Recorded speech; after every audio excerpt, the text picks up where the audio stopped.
आज हम बायोलॉजी का प्रतिदिन हर एक नया चैप्टर हम अपलोड करेंगे वीडियो। आप देखिएगा, आपके लिए बहुत फायदा होगा। तो हम बायोलॉजी का स्टार्ट करते हैं। तो बायोलॉजी हर एक दिन छोटा छोटा चैप्टर, बड़ा वीडियो बहुत ज़्यादा बन जाता है। तो हम आज जो पहला टॉपिक लाए हैं वो लाए हैं परिसंचरण तंत्र। वो कौन लाए हैं? परिसंचरण तंत्र। परिसंचरण तंत्र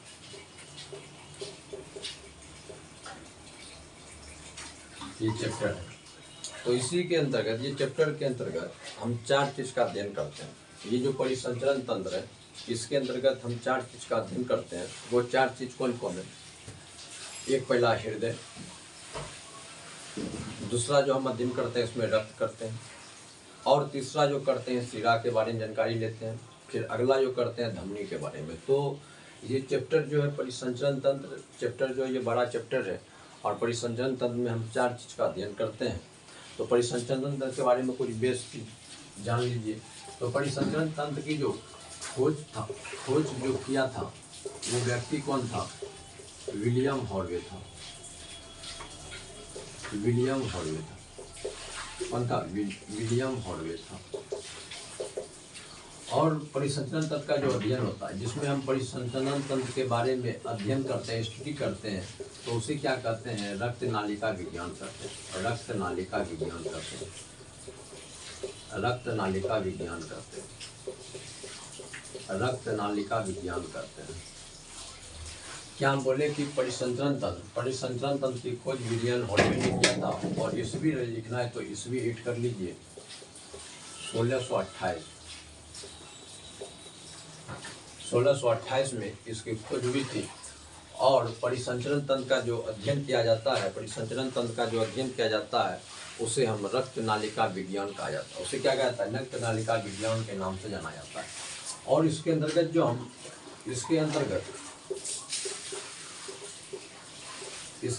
जो हम अध्ययन करते हैं वो क्या क्या चीज़ का करते हैं? तो याद रखना है, हृदय,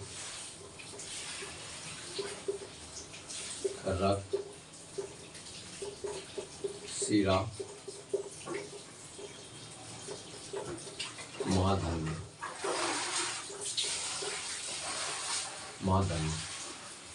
ये परिसंचरण तंत्र के अंतर्गत ये 4 चीज पूरे एक पारापारी से एक टॉपिक पर दिन अपलोड कर दिया जाएगा।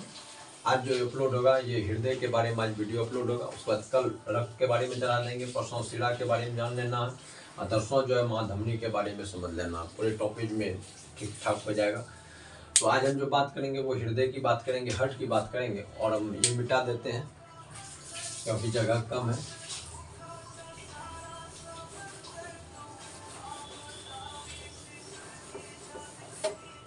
अच्छा लगेगा लाइक कमेंट कीजिएगा जरूर। हृदय क्या चीज के बारे में होंगे? हृदय। सबसे पहले हार्ट के बारे में जानना जरूरी है। हार्ट जो है, हृदय का जो अध्ययन होता है, हृदय के अध्ययन को, जिसमें हम हृदय का अध्ययन करते हैं, उसे हम कार्डियोलॉजी के नाम से जाना जाता है। किस नाम से जाना जाता है? कार्डियोलॉजी कहते हैं। क्या कहते हैं? कार्डियोलॉजी कहते हैं। हृदय पुरुष और महिला में अलग अलग वजन होती है। जैसे पुरुष की बात करें तो 300 ग्राम होता है। पुरुष का गप करें तो कितना? 300 ग्राम होता है। और महिला की यदि गप करें तो 250 ग्राम होता है। वजन होता है क्या चीज़ का? हार्ट का।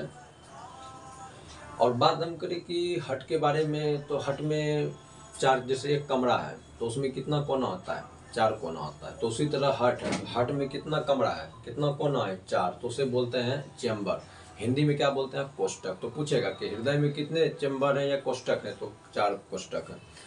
हृदय हमारे क्या है कि धड़कन उत्पन्न कराने में, ये चित्र के माध्यम से बताते हैं। पहले लिख देते हैं, कुछ पॉइंट लिख देते हैं।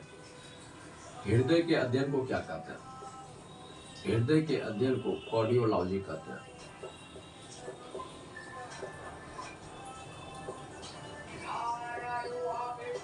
कार्डियोलॉजी कहते हैं। कार्डियो का मतलब होता है हार्ट। क्या होता है? यानी हृदय। और लॉजी का मतलब होता है अध्ययन। लॉजी का मतलब होता है अध्ययन। तो हृदय का अध्ययन जिसमें करते हैं उसे क्या कहते हैं? कार्डियोलॉजी कहते हैं। हृदय की बात करें तो पुरुष का जो वजन होता है, हृदय, वो 300 ग्राम होता है। वो कितना होता है? 300 ग्राम होता है। अब महिला में जो होता है, महिला में जो हार्ट का वजन होता है वो 250 ग्राम होता है। वो 250 ग्राम होता है। और हार्ट की बात करें, हार्ट की बात करें, जो हमारे हृदय हार्ट है, यहाँ से हमारे जो मांसपेशियों में जो ब्लड लेकर जाती है उसे हम कोरोनरी कहे जाते हैं। क्या कहे जाते हैं? कोरोनरी कहे जाते हैं। तो लिखेंगे यहाँ पे, हृदय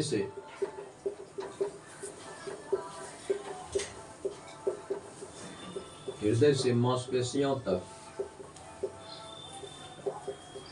रक्त को ले जाने वाले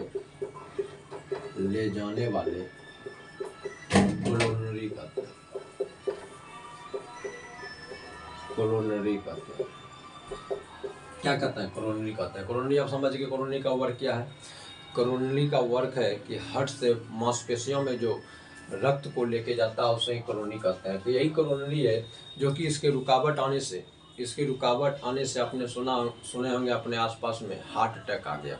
तो हार्ट अटैक कैसे आता है? इसी की रुकावट आने पे, कोरोनरी की रुकावट आने पे। यहाँ पे लिख दीजिएगा, नोट मार दीजिएगा, यहाँ पे नोट में लिख देते हैं।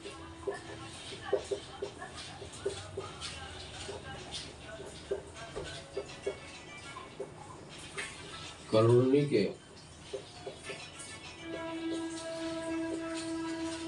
रुकावट आने पर हृदयघात रोग होता है। हृदयघात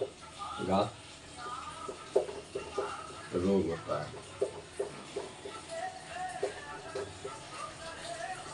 जैसे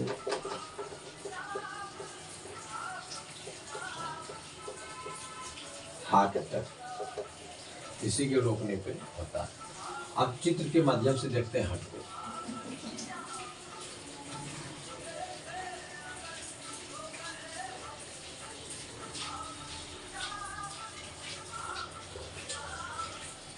ये हम आपका हार्ट बनाए, आप देखे होंगे हार्ट में ऐसे ये वॉल्व रहता है। सब बताएंगे कि ये वॉल्व को क्या कहा जाता है, बढ़िया से समझिएगा। ये जो ऊपर वाले हैं इसे आलिंद कहते हैं। क्या कहते हैं? आलिंद कहते हैं। ऊपर वाले को क्या कहते हैं? आलिंद कहते हैं। ये जो नीचे है इसे निलय कहते हैं। इसे क्या कहेंगे? निलय कहेंगे। इसे क्या कहेंगे? निलय कहेंगे। अब देखिए, ये मान लीजिए कमरा है। ये क्या है? ये एक कमरा है। और ये कमरे में देखिए कितना कोना है? 1 2 3 4 कोना। ये कितने कोना? एक कमरा में कितना कोना? 4 कोना। तो 4 कोना का नाम भी जानना है तो पूछेगा कि बताइए ये हार्ट में कितने कोष्ठक या चैम्बर है? तो 4 चैम्बर है। तो नाम देख लेते हैं। इधर ये हुआ दाएं भाग, ये हुआ बाएं भाग। इसे कहेंगे दाएं आलिंद। दाएं आलिंद, दाएं आलिंद। इसे कहेंगे दाएं निलय। दाएं निलय। इसे कहेंगे बाएं आलिंद। इसे कहेंगे बाएं आलिंद। इसे कहेंगे बाएं निलय। इसे कहेंगे बाएं निलय। तो पहला तो सवाल यही बनता है कि बताइए हार्ट में कितने चैम्बर या कोष्ठक होते हैं? 4 चैम्बर, 4 होते हैं चैम्बर या कोष्ठक। कौन कौन? दाएं आलिंद, दाएं निलय, बाएं आलिंद, बाएं निलय। इतना मुंह पे याद रखना। अब देखिए, ये जो बाएं आलिंद और बाएं निलय के बीच में जो ये वॉल्व दिख रहा है, ये जो वॉल्व दिख रहा है, इसे किस नाम से जाना जाता है? तो याद रखना है, इसे द्विवर्णीय कपाट के नाम से जाना जाता है। इसे क्या कहते हैं? द्विवर्णीय कपाट के नाम से जाना जाता है। और इसी का अन्य नाम बात करें, मिट्रल कपाट के नाम से भी जाना जाता है। मिट्रल कपाट के नाम से भी जाना जाता है। कोई दिक्कत? क्वेश्चन पूछेगा, बाएं आलिंद बाएं निलय के मध्य में कौन सी कपाट स्थित है, तो द्विवर्णीय कपाट है। या कौन सी वॉल्व स्थित है, तो द्विवर्णीय कपाट या मित्रल कपाट है। आप देखिए ये जो दाएं अलिंद है और ये दाएं निलय, इसके जो बीच में ये वॉल्व देख रहे हैं 3 गो, इसे हम त्रिवर्णीय कपाट कहते हैं। इसे क्या कहते हैं, त्रिवर्णीय कपाट कहते हैं। त्रिवर्णीय